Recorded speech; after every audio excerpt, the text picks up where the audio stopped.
Hello, my dear readers, and welcome to episode 48 of BookMinutes. I hope you are watching this from your homes and closely following the social distancing instructions. Instructions and not recommendations. This does not mean we are not connected anymore, and quite the opposite. As always, you know that I am trying to bring you here the most valuable book recommendations, exchange ideas, and learn from each other as we discover new stuff. So is the case with today's book, and I have picked talking about Why We Sleep by Matthew Walker, despite knowing the huge importance that sleep has in our lives. If you are lazy, but please don't be, you can skip these 400 pages and just follow one single advice. Don't you ever cut down your sleep anymore. Ever.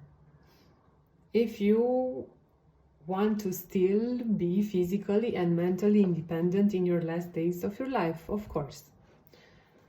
This being said, I have to tell you, it was quite hard to think about the structure of this short presentation, and I don't want to compliment it over and over again, but instead I was thinking to take out the main ideas. I think it were 5 or 6 ideas I would like to share with you.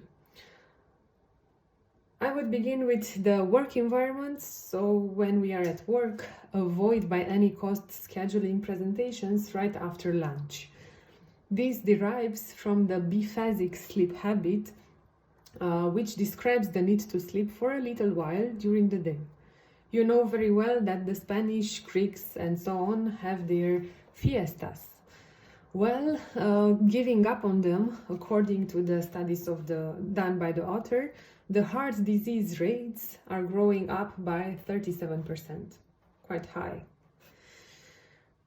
Another thing I learned was about the sleep of babies in the womb.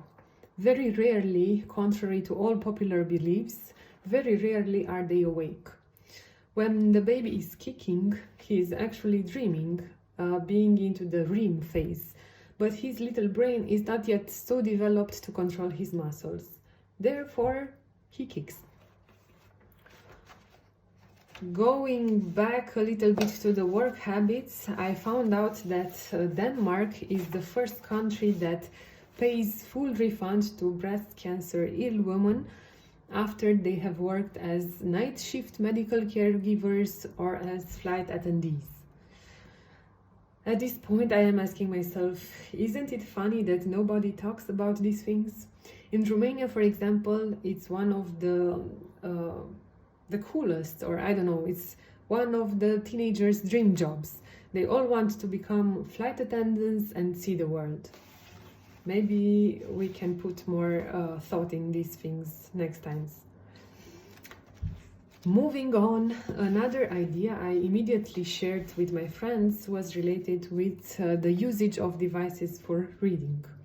And guys, again, this is bad, especially before bedtime. What it does, it delays your melatonin flux even with 3 hours, so you will fall asleep way later. And when you finally do it, it will not be a beneficial, stress-relieving sleep. Are you reading on iPads, maybe? I will leave here samples to talk about this also. Finally, I would like to stress the importance of having enough sleep among future doctors, so among students and actual doctors. Their night shifts are incredibly dangerous, and it has been proven that after 22 hours of staying awake, the performance is affected in the same way as if you would be drunk. And by far, you can imagine this is no joke. The author goes further and encourages you to ask your doctor how much sleep did he get in the last night before you enter with him on important surgery.